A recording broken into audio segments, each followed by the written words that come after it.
Bienvenidos a este webinar. Si eres fisioterapeuta o si no lo eres, no te preocupes porque este tema te interesa también. ¿Por qué es importante hablar sobre educación terapéutica en pacientes con dolor? Porque todas las profesiones sanitarias tratan con personas y al tratar con personas también tratamos con pacientes. Estos pacientes padecen de un dolor que les acompaña a lo largo de todo el día, desde que se levantan hasta que se acuestan. Son el primer pensamiento que viene a sus cabezas, el que les entorpece en cualquier actividad de la vida diaria y lo último en lo que piensan antes de irse a dormir.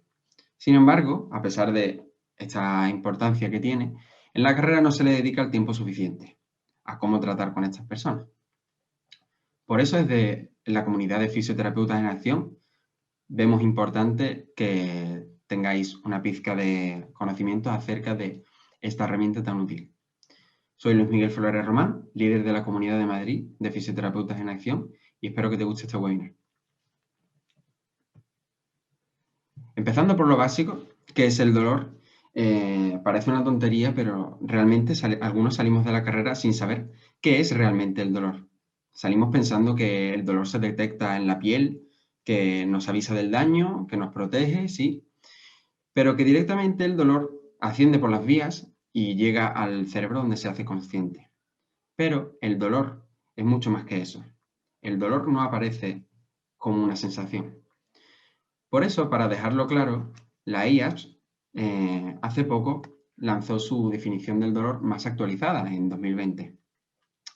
Esta definición dice así: es una experiencia sensorial y emocional desagradable, asociada o similar a la asociada, con daño tisular real o potencial. Son muchos términos que pueden parecer confusos y que, desde luego, resaltan lo complicada que es esta definición. Entonces vamos a ir punto por punto. Para empezar, el dolor no es una sensación, es una experiencia.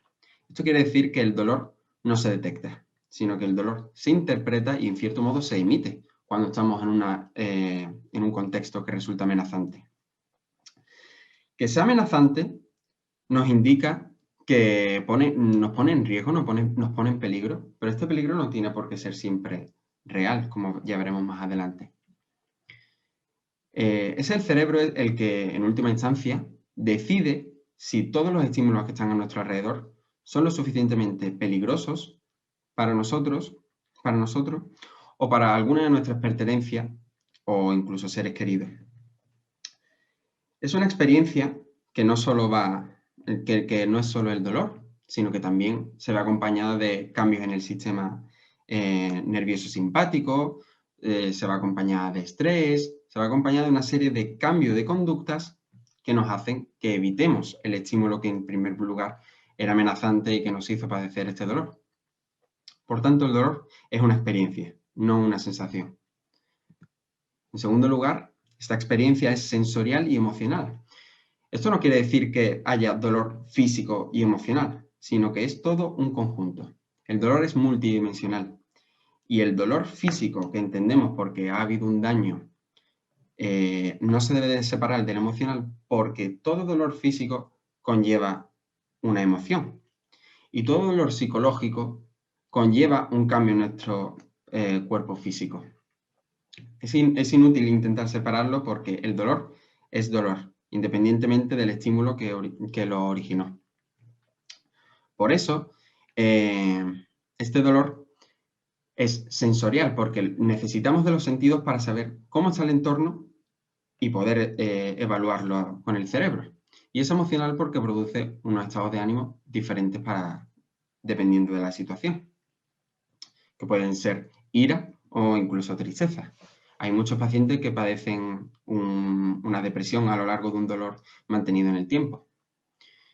Somos tan evolucionados que esta situación amenazante no tiene por qué ser amenazante para nosotros como organismos, sino también para nuestro ser querido.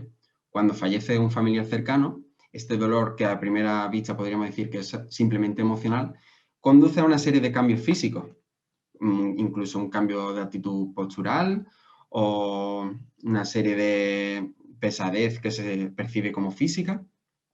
Incluso si nos borran una partida en un juego, por ejemplo, si me borran la partida de Pokémon a la que le he dedicado 500 horas, yo voy a padecer dolor también. Y eso no quiere decir que yo, como mi cuerpo, esté en peligro, sino que algo que me pertenece sí lo está. o si pierdo un trabajo importante en un pendrive, también es dolor. Y el dolor, inevitablemente, para que nos proteja, debe de ser desagradable. Debe de ser capaz de generar un cambio de conducta que nos haga desear evitar ese estímulo que en un primer lugar fue amenazante para nosotros. Es desagradable, sí, pero es que tiene que serlo. También tenemos que decir que es asociada, similar a la asociada, al daño. ¿Esto qué quiere decir? Cuando, por ejemplo, nos cortamos, si estamos cocinando, estamos cortando cebolla y nos cortamos un dedo, ese dolor, en ese caso, está asociado al daño, pero podría no estarlo. Podría ser que al día siguiente, cuando me vuelva a encontrar en la misma situación, en el mismo contexto, ese dolor reaparece porque me está avisando de que estoy en una situación amenazante.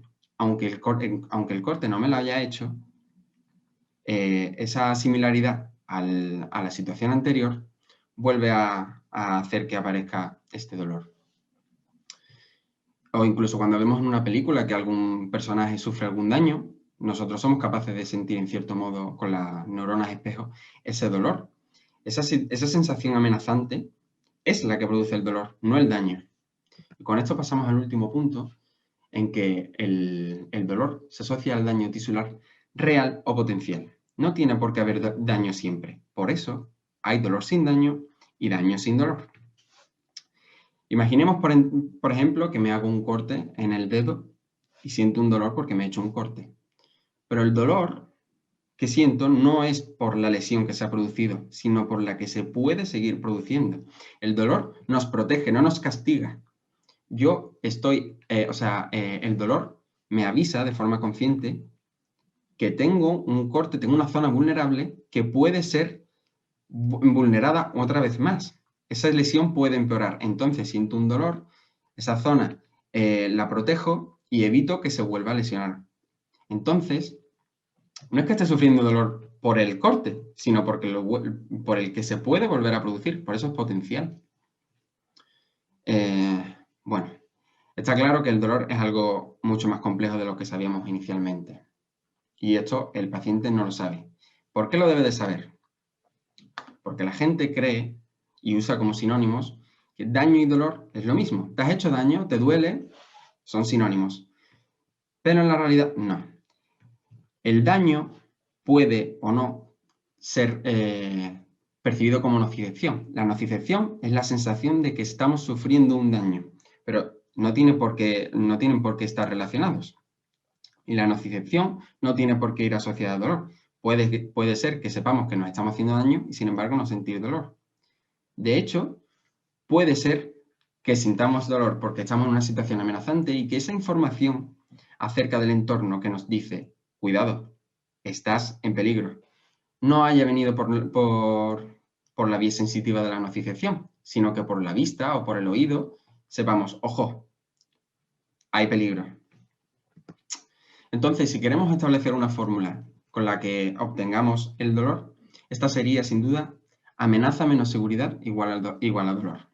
Nuestro trabajo como fisioterapeuta, más allá de mejorar el bienestar de las personas y de ayudarles en su recuperación, en su rehabilitación, podemos, sin alterar nada en su cuerpo, solo con educación, disminuir su sensación de amenaza y aumentar la sensación de seguridad.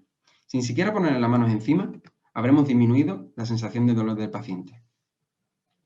La mejor forma de hacerlo es la educación terapéutica, un método gratis, rápido, sencillo y que simplemente te hace mejor persona. No tiene efectos adversos. Para ello, vamos a ejemplificarlo con el protectómetro, que es una metáfora utilizada en Explain Pain, el libro más básico acerca de dolor, en el que el protectómetro sería una especie de balanza en la que se ponen aquellos pensamientos que son detectados como peligrosos para el paciente y aquellos que son detectados como entornos de seguridad, como pensamientos de seguridad. Estos pensamientos, por supuesto, difieren en cada paciente y algunos ejemplos de pensamiento podrían ser: ya estoy mayor, me duele porque ya estoy mayor, porque tengo que estar así, el dolor es algo inevitable que aparece en la edad, no tengo nada que hacer. Eso sería algo que aumenta la inseguridad de la persona. O, por ejemplo, me duele la espalda y he ido al médico y en la resonancia ha salido que tengo una hernia. Pues seguro que es por la hernia. De hecho, ya voy a tener la hernia toda la vida, mejor no me muevo. O, por ejemplo, otro falso pensamiento, tengo mala postura. Me duele porque estoy todo el día con una postura rarísima y la culpa es mía, no voy a hacer nada porque lo que tengo que hacer es mejorar la postura. De hecho, seguro que cuando estáis viendo que he dicho tengo malas posturas, os habéis puesto así. No pasa nada, os podéis poner como queráis, no importa. La postura no tiene una relación con el dolor, pero la gente puede ser que lo piense. De hecho, yo salí de la carrera pensándolo. O puede que tenga también otras falsas creencias que el paciente asocie como seguridad, cuando en realidad esa seguridad no es lo que más le conviene al paciente. Por ejemplo, mejor no me muevo del sofá. Que el paciente considere que el reposo es más bueno que el movimiento y que el movimiento lo único que hace es desgastar su cuerpo en lugar de generar adaptaciones, es un problema y tenemos que erradicarlo. Por eso es educación, porque estamos educando al paciente. Si me duele, me tomo una pastillita y listo. No, esa no es la solución. Eliminar el síntoma no elimina el problema.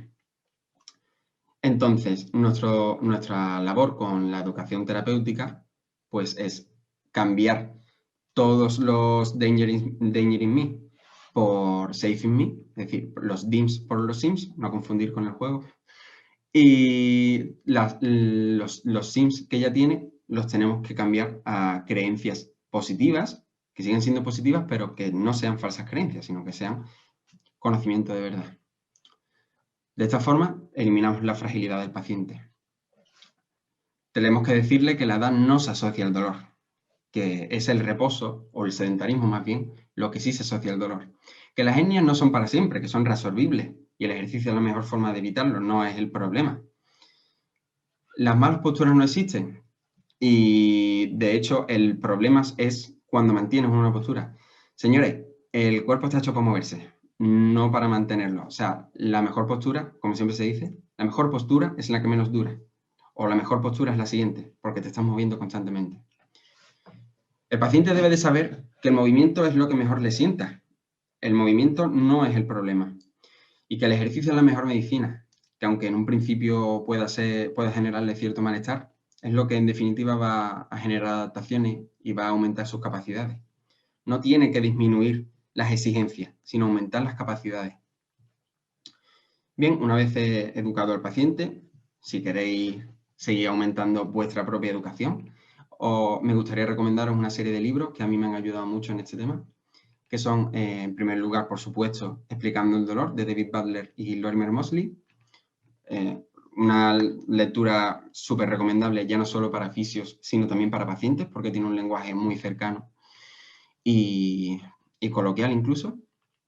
Migraña, una pesadilla cerebral, de Arturo Goicoechea, en el que se trata un problema tan común como la migraña, solo con la educación terapéutica. Y Explicando la fisioterapia, de Álvaro Pinteño, en el que se nos dan algunas nociones básicas sobre fisioterapia que nunca nos dicen en la carrera y que considero súper importantes. Por ejemplo, la alianza terapéutica. Cómo trabajamos con el paciente en lugar de para el paciente, porque él forma una parte vital del tratamiento. Con esto me gustaría concluir con la mayor enseñanza que puedo dar de la fisioterapia. Es que si la fisioterapia no le devuelve la autonomía al paciente, no es fisioterapia. Cuando el paciente acude a fisioterapia, no debe de acudir a que nosotros utilicemos nuestras herramientas en él. Debe acudir a sus propias herramientas. Nosotros somos los encargados de aumentar su autotratamiento, su automantenimiento y mejorar su estilo de vida. No hacemos nada por él. Él lo tiene que hacer. Y con esto concluiría mi webinar. Si tienes alguna duda, aquí tienes el correo de la comunidad en accionfisioterapeutas@gmail.com y mi Instagram, fisioterapia 4 elementos.